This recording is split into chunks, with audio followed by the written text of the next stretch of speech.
গোপালবাড়কে নিয়ে মাতামাতি চলছে কম বেশি ৩০০ বছর।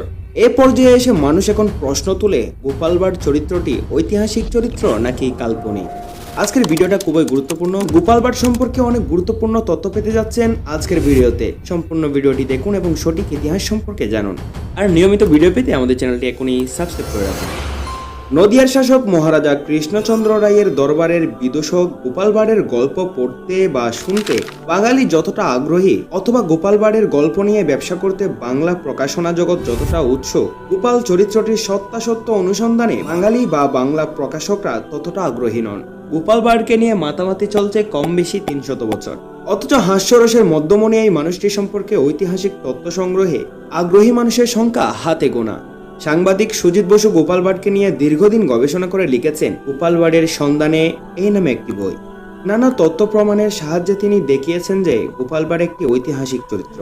অনেকে যেমন না জেনে জোরালো সওয়াল করেন গোপালবাড় নামে আসলে কেউ ছিল না, সবটাই কাল্পনিক। সুজিত বাবুর এই প্রচেষ্টার পর গোপালবাড়ের সন্ধানে বইটি পড়লে আশা করা যায় এসব বন্ধ হবে।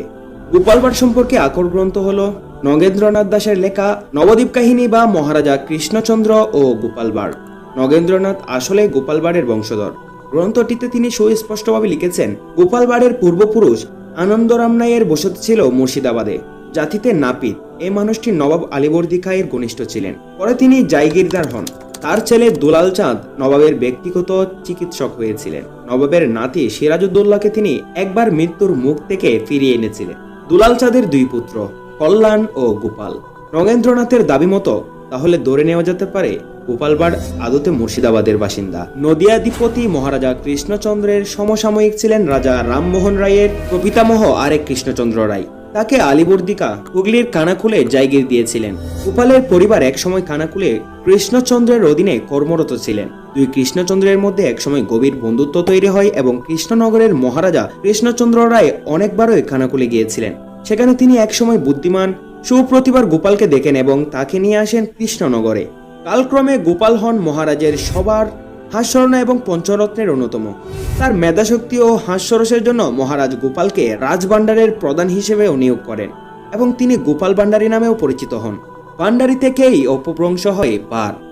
গোপালবাড় চরিত্র নিয়ে আজগুবি গল্পের মূলে রয়েছে বাঙালির অসচেতনতা। টেলিভিশন সিরিয়ালে গোপালবাড়ের নাম ব্যবহার করে সম্পূর্ণ কাল্পনিক এবং অসহ্য গল্প খাড়া করার বিরুদ্ধে আর কলেজ স্ট্রিট পাড়ার ঠিকানা গোত্রহীন প্রকাশকদের ছেবলামোর বিরুদ্ধে বাঙালির কাঙ্ক্ষিত প্রতিবাদ দেখা যায় না।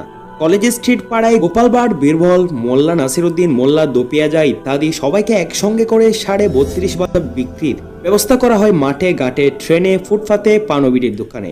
আমরা আমাদের ঐতিহ্যকে শ্রদ্ধা করতে পারি না, ধরে রাখতে পারি না, তাই গোপালবাড় আমাদের কাছে শুধুই বার, স্থূলত্বের প্রতীক। বিদেশি গবেষকদের চোখে কিন্তু গোপালবাড় ততটা সস্তা নন। বিদেশি ভাষায় লেখা গোপালবাড়ের গল্পের সংকলন দেখলেই এই বক্তব্যের সত্যতার প্রমাণ পাওয়া যায়। প্রিয় ভিউয়ার্স, আশা করি এই ভিডিও থেকে গোপালবাড় সম্পর্কে আপনি অনেক কিছু নতুনত্ব তথ্য পেয়েছেন। তাই আশা করি আপনার বন্ধু বান্ধবদেরকে শেয়ার করে সবাইকে শোনার এবং জানার সুযোগ করে দিবেন। আজকের ভিডিওটি এই পর্যন্ত। দেখা হচ্ছে পরবর্তী কোনো ভিডিওতে। অবশ্য গোপালবাড় সম্পর্কে একটা লাইন কমেন্ট বক্সে লিখে যেতে ভুলবেন না। খুদা হাফেজ।